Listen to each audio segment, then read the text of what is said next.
Intermediate లేదా 12th pass అయినటువంటి క్యాండిడేట్స్కి మన సొంత రాష్ట్రంలోనే జాబ్ పోస్టింగ్ కల్పించే విధంగా పర్మనెంట్ క్లర్క్ ఉద్యోగాలకు ఒక సూపర్ నోటిఫికేషన్ అయితే వచ్చింది. ఇంతవరకు ఎవరికి కూడా తెలియదు ఈ యొక్క నోటిఫికేషన్. బ్లాక్ నోటిఫికేషన్గా అయితే చెప్పొచ్చు. ఎటువంటి ఎక్స్పీరియన్స్ కూడా అవసరం లేదు. 36,000కి పైగానే శాలరీ వస్తుంది. అన్నీ కూడా పర్మనెంట్ ప్రభుత్వ ఉద్యోగాలే. ఆన్లైన్ అప్లికేషన్ ప్రాసెస్ కూడా ఇదే వీడియోలో చెప్తున్నాను కాబట్టి మీరు స్కిప్ చేయకుండా చివరిదాకా చూసేసి రిక్రూట్మెంట్కి అప్లై చేసుకోండి. వీడియో చూసినటువంటి అభ్యర్థులకి ఒకే ఒక చిన్న రిక్వెస్ట్, మీకోసం 2 to 3 అవర్స్ పాటు కూడా వర్క్ చేసి ఒక జెన్యూన్ జాబ్ అప్డేట్స్ అనేవి ప్రొవైడ్ చేసినందుకు ఒక చిన్న సపోర్ట్ అనేది తెలపండి. వీడియోని ప్రతి ఒక్కరు లైక్ చేసి మీ ఫ్రెండ్స్కి వీడియోని వాట్సాప్లో అయితే షేర్ చేయండి. ఛానల్ని సబ్స్క్రైబ్ చేసుకోండి.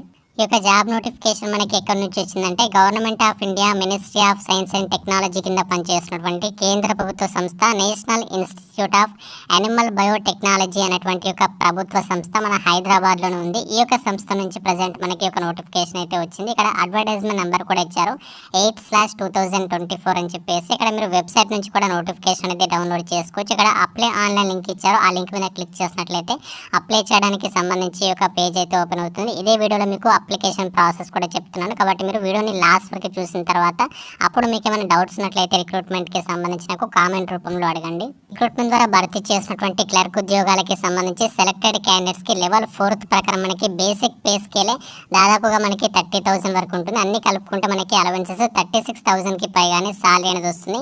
ఈ యొక్క మెథడ్ ఆఫ్ రిక్రూట్మెంట్ చూసినట్లయితే డైరెక్ట్ రిక్రూట్మెంట్ పద్ధతిలో ఈ యొక్క వేకెన్సీస్ని భర్తీ చేస్తున్నారు. ఎడ్యుకేషనల్ క్వాలిఫికేషన్స్ వచ్చేసి 10+2 అనేది పాస్ అయితే సరిపోతుంది. దానికి సంబంధించి ఈక్వాలెంట్ క్వాలిఫికేషన్స్ ఉన్నా కూడా అప్లై చేసుకోవచ్చు.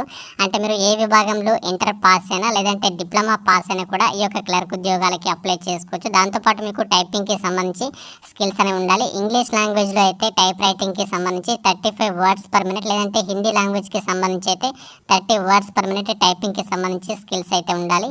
ఏజ్ లిమిట్ విషయానికి వచ్చినట్లయితే మినిమం ఏజ్ మనకి 18 నుంచి జనరల్ వాళ్ళైతే 25 years వరకు కూడా అప్లై చేసుకోవడానికి ఛాన్స్ ఉంటుంది. ఈ యొక్క క్లర్క్ ఉద్యోగాలకి సంబంధించి సెలెక్ట్ అయినటువంటి క్యాండిడేట్స్ మీరు చేయాల్సినటువంటి వర్క్ ఏంటి అని చెప్పేసి ఇక్కడ కంప్లీట్గా జాబ్ డిస్క్రిప్షన్ అయితే ఇచ్చారు. అంటే మీరు ఏదైతే ఆఫీస్కి సంబంధించినటువంటి డ్యూటీస్ ఉంటాయో ఆఫీస్లో క్లర్క్ లెవెల్ మనకి ఏదైతే వర్క్స్ అనేవి అసైన్ చేస్తారో ఇక్కడ డ్యూటీస్ అని కూడా మనము పర్ఫామ్ చేయాలి. ఇక్కడ మనకి క్లియర్గా ఇచ్చారు regular work of establishment, finance and accounts and store and purchasing processing, personal matters, personal claims, payments, service matters, purchase matters. So ఈ విధంగా మనకి ఆఫీస్ రిలేటెడ్గా ఉన్నటువంటి అకౌంట్స్ వర్క్ కానీ సో మనకి ఏదైతే డేటా ఎంట్రీకి సంబంధించినటువంటి వర్క్ ఏదైతే అవన్నీ కూడా మనకి వర్క్ అనేది అసైన్ చేస్తారు. ఆ యొక్క డ్యూటీస్ అనేవి మనము పర్ఫామ్ చేయాల్సి అయితే ఉంటుంది.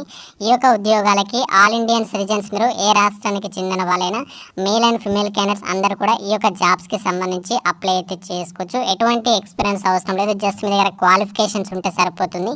ఈ రిక్రూట్మెంట్కి మీరు అప్లై అయితే చేసుకోవచ్చు.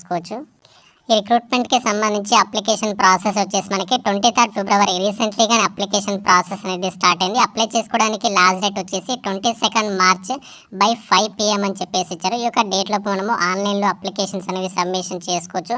ఇదే వీడియోలో మీకు అప్లికేషన్ పార్ట్ కూడా చెప్తున్నాను కాబట్టి ఇంకా ఎవరైతే వీడియోని లైక్ చేయలేదో ప్రతి ఒక్కరు కూడా లైక్ చేసి ఒక చిన్న సపోర్ట్ అనేది తెలపండి. సెలక్షన్ ప్రాసెస్ విషయానికి వచ్చినట్లయితే ఎవరైతే రిక్రూట్మెంట్కి అప్లై చేస్తారో అప్లై చేసినటువంటి క్యాండిడేట్స్లో ఓన్లీ షార్ట్ లిస్టెడ్ అయినటువంటి క్యాండిడేట్స్కి సంబంధించి మాత్రమే మీకు రిటర్న్ టెస్ట్ అనేది ఉంటుంది. దాని తర్వాత స్కిల్ టెస్ట్ అనేది కండక్ట్ చేసేసి యొక్క వేకెన్సీస్కి సెలెక్షన్ చేస్తారు. రిటర్న్ టెస్ట్ అనేది దేని మీద ఉంటుందంటే నార్మల్గా మనకి సెంట్రల్ గవర్నమెంట్ జాబ్స్కి సంబంధించి ఏదైతే general awareness, quant, reasoning, English ఈ యొక్క టాపిక్స్ మీద మనకి ఒక టెస్ట్ అనేది కండక్ట్ చేస్తారు. ఇంటర్మీడియట్ లెవెల్లో మనకి క్వశ్చన్స్ అయితే వస్తాయి. దాని తర్వాత మీకు టైపింగ్కి సంబంధించి స్కిల్ టెస్ట్ అనేది కండక్ట్ చేస్తారు. మన హైదరాబాద్లోనే ఈ యొక్క ఎగ్జామినేషన్ అనేది కండక్ట్ అయితే చేస్తారు. తెలుగు వాళ్ళందరికీ కూడా మనం అక్కడికి వెళ్ళి ఎగ్జామినేషన్స్కి అటెండ్ అవ్వాలి. దాని తర్వాత టైపింగ్కి సంబంధించి స్కిల్ టెస్ట్ అనేది క్వాలిఫైయింగ్ నేచర్లో ఉంటుంది. దాని తర్వాత డైరెక్ట్గా మన డాక్యుమెంట్స్ అనేది వెరిఫికేషన్ చేసేసి యొక్క వేకెన్సీస్కి సెలెక్షన్ అయితే చేస్తారు. సో ఈ విధంగా మన సొంత రాష్ట్రంలోనే జాబ్ పోస్టింగ్ అనేది కల్పిస్తున్నారు కాబట్టి ఎవరు కూడా ఈ యొక్క ఛాన్స్ ఇది మిస్ చేసుకోదు. ఈ రిక్రూట్మెంట్కి సంబంధించి అప్లికేషన్ ప్రాసెస్ మనము ఆన్లైన్లోనే చేసుకోవాలి. అప్లికేషన్ అనేది www.niab.res.in అనేటువంటి వెబ్సైట్ని విజిట్ చేసి అప్లై చేయాల్సి ఉంటుంది. అప్లై చేసే ముందు మీరు అన్ని డాక్యుమెంట్స్ కూడా రెడీగా ఉంచుకోండి. PDF లేదా JPG ఫార్మాట్లో ఈ డాక్యుమెంట్స్ అన్ని కూడా స్కాన్ చేసుకొని పెట్టుకోండి. సాఫ్ట్ కాపీస్ అన్నీ కూడా రీసెంట్గా దిగినటువంటి పాస్పోర్ట్ సైజ్ ఫోటోగ్రాఫ్ అండ్ అలాగే all educational certificates, all experience certificates ఒకవేళ మీకు ఉంటే వాటిని రెడీ చేసుకోండి. Caste certificates, NOC from employer, NOC certificate అంటే ఎంప్లాయర్స్ ఎవరైతే ఉన్నారో వాళ్ళ ఎన్ఓసి నాన్ అబ్జెక్షన్ సర్టిఫికేట్. ఇలా మీరు మనకి ఇక్కడ మెన్షన్ చేసినటువంటి వాటిలో మీకు ఏది రెలవెంట్గా ఉంటే ఆ డాక్యుమెంట్స్ అని కూడా రెడీగా ఉంచుకోండి.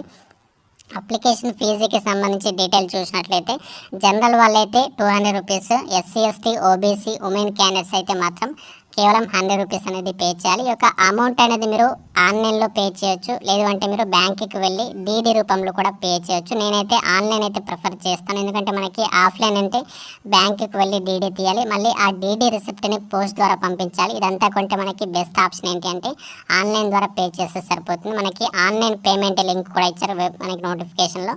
ఆ యొక్క ఆన్లైన్ ద్వారా మీరు డైరెక్ట్గా అప్లికేషన్ ఫీ అనేది పే చేస్తే సరిపోతుంది. ఎవరైతే ఆఫ్లైన్లో పే చేస్తారో వాళ్ళు మాత్రమే మీరు డీడీ తీసిన తర్వాత ఆ డీడీ రిసిప్ట్ని మళ్ళీ మీరు పోస్ట్ ద్వారా పంపించాల్సి ఉంటుంది. కాబట్టి సో మీరు ఆన్లైన్లో పే చేయడానికి అయితే ఈ యొక్క అప్లికేషన్ ఫీ అనేది మీరు ట్రై అయితే చేయండి. ఆఫ్లైన్లో పంపడానికి మనకి ఎవరైతే ఆఫ్లైన్లో డీడీ అనేది పే చేయాలని అంటే ఫీ అనేది పే చేయాలనుకుంటున్నారో మీరు డీడీ రిసిప్ట్ని పోస్ట్ ద్వారా పంపించాల్సి ఉంటుంది. వాటికి సంబంధించి ఇన్స్ట్రక్షన్స్ని కూడా నోటిఫికేషన్లో అయితే మెన్షన్ అయితే చేశారు. ఫ్రెండ్స్, ఇప్పుడు మనము అప్లై ప్రాసెస్ అయితే చూద్దాం. అప్లై లింక్ అనేది మీకు డిస్క్రిప్షన్లో కామెంట్ సెక్షన్లో ప్రొవైడ్ చేస్తాను. ఆ లింక్ మీద క్లిక్ చేస్తే మీకు ఈ విధంగా అఫీషియల్ పేజ్ అయితే వస్తుంది. మనకి ఇక్కడ ఆన్లైన్ పేమెంట్ చేయడానికి సంబంధించి లింక్ కూడా ఉంది. మీరు డైరెక్ట్గా ఆన్లైన్లో ఫీ పే చేయాలనుకుంటే సెకండ్ లింక్ మీద క్లిక్ చేసి ఆ యొక్క ఫీ అనేది పే చేయొచ్చు. ఫస్ట్ అప్లికేషన్ ప్రాసెస్ చూద్దాం. ఇక్కడ అప్లై ఆన్లైన్ మీద క్లిక్ చేయండి. సో క్లిక్ చేసినట్లయితే మనకి ఈ విధంగా పేజ్ వస్తుంది. ఫస్ట్ ఇక్కడ ఏం చేస్తామంటే మనం ఇందులో ఫస్ట్ అకౌంట్ అనేది లేదు కాబట్టి ఇక్కడ క్లిక్ హియర్ టు రిజిస్టర్ మీద క్లిక్ చేయాలి. సో ఇక్కడ క్లిక్ హియర్ టు రిజిస్టర్ మీద క్లిక్ చేస్తే అకౌంట్ ఇన్ఫర్మేషన్ అని చెప్పేసి వస్తుంది. ఇక్కడ మీరు ఫస్ట్ మీ యొక్క నేమ్ అనేది ఎంటర్ చేయండి, తర్వాత మీ యొక్క ఈమెయిల్ అడ్రస్, తర్వాత పాస్వర్డ్, తర్వాత పాస్వర్డ్ అనేది కన్ఫర్మ్ చేసుకొని అంటే మళ్ళీ పాస్వర్డ్ అనేది మళ్ళీ ఎంటర్ చేసేసి క్రియేట్ యూజర్ మీద క్లిక్ చేయాలి. సో క్రియేట్ యూజర్ మీద క్లిక్ చేసిన తర్వాత అందులో మీకు ఫస్ట్ అకౌంట్ అనేది క్రియేట్ అవుతుంది. అకౌంట్ అనేది క్రియేట్ అయిన తర్వాత బ్యాక్ వచ్చేసేసి మీరు ఇక్కడ లాగిన్ అవ్వాలి. సో లాగిన్ అయ్యేటప్పుడు ఏంటంటే మీరు ఏదైతే యూజర్ నేమ్ పెట్టుకుంటారో ఇక యూజర్ నేమ్, ఈమెయిల్ అడ్రస్ పెట్టుకుని డైరెక్ట్గా యూజర్ నేమ్ ఇచ్చేసి పాస్వర్డ్ అనేది ఎంటర్ చేసేసి డైరెక్ట్గా లాగిన్ అయిపోండి. సో లాగిన్ అయిన తర్వాత మనకి అప్లికేషన్ ఫామ్ అనేది ఓపెన్ అవుతుంది. అందులో మీ డీటెయిల్స్ అనేవి ఫిల్ చేసి సబ్మిషన్ చేస్తే సరిపోతుంది. ఫ్రెండ్స్, ఇది మనకి మన సొంత రాష్ట్రంలో పర్మనెంట్ క్లర్క్ ఉద్యోగాలకి, అది కూడా మనకి స్టార్టింగే 36,000కి పైగా సాలరీ పొందడానికి జనరల్ కేటగిరీలలో వేకెన్సీస్ ఉన్నాయి కాబట్టి ఎవరు కూడా మిస్ చేసుకోదు. వేకెన్సీస్ గురించి అయితే ఆలోచించదు. అప్లికేషన్ ఫీ అనేది చాలా తక్కువగా ఉంది, అది కూడా మన సొంత రాష్ట్రంలో పర్మనెంట్ జాబ్స్ కాబట్టి ఎవరు కూడా మిస్ చేసుకోదు. ఇండియన్ సిటిజన్స్ అందరికీ కూడా ఛాన్స్ కల్పిస్తున్నారు. వీటికి సంబంధించి లింక్స్ అని మీకు డిస్క్రిప్షన్లో కామెంట్ సెక్షన్లో ప్రొవైడ్ చేస్తాను. ఆ లింక్స్ మీద క్లిక్ చేసి రిక్రూట్మెంట్కి అప్లై చేసుకోండి. ఇంకా మీకు నోటిఫికేషన్కి సంబంధించి ఏమైనా డౌట్స్ ఉన్నట్లయితే నాకు కామెంట్ రూపంలో తెలపండి. ప్రతి ఒక్కరు వీడియోని లైక్ చేసి మీ ఫ్రెండ్స్కి అయితే షేర్ చేయండి. ఛానల్ని సబ్స్క్రైబ్ చేసుకోండి. Thank you friends, have a nice day.